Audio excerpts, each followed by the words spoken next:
Կարող եմ ես ձեր մեքենայի ապակին մաքրել, իսկ դուք մի բան տաք դրա դիմաց։ Ինչպես է քո անունը։ Ես Միշելն եմ, որտեղ է քո մայրը։ Նա վաղուց արդեն չկա, նա մահացել է։ Փոքր տարիքից ես տատիկիս հետ եմ ապրում։ Ես չեմ ուզում, որ իքնել մահանա։ Առավոտն ինձ դպրոցում ասացին, որ տատիկին կարող եմ վերցնել։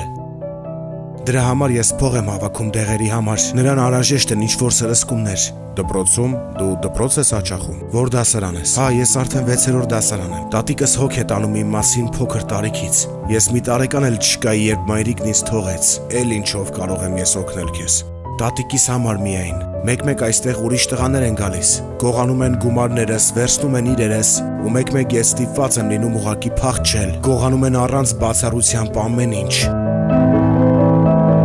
Ինչ պետք է վճարեմ աշխատանքի դիմաց։ Չգիտեմ ինչքան կտակ։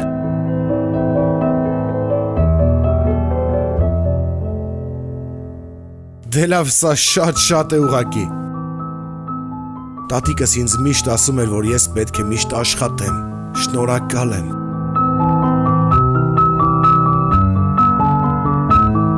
Շատ շնորհակալ եմ։ Էլ ինչ է քեզ հարկավոր։ Երևի լվացքի մեքենա։ Ինչ արժեն գուլպաները։ $1 վերցրու։ Քանի հատ է պետք։ Նախ կարող ես գումարը մարել եւ բերել։ Կփորձեմ հիմա։ Կարող եմ վստահել քեզ։ Իհարկե։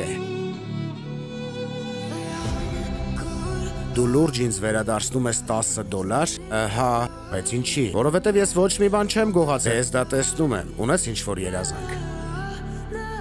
Հա, ես երազում եմ պուլտով մեքենա ունենալ։ Մեքենա։ Հա, ուղղակի շատ թանկ է։ Ես չեմ կարող ինձ դա թույլ տալ։ Կսպասես ինձ այստեղ մի փոքր։ Սա լուրջ ինձ համար է։ Դուք նրա մայրն եք։ Այո։ Ձեր որդին իսկական տղամարդ է։ Նա վերադարձրեց ինձ գումարը, ինչպես խոստացել էր։ Եվ հենց դրա համար ես նրան նվիրեցի այս մեքենան։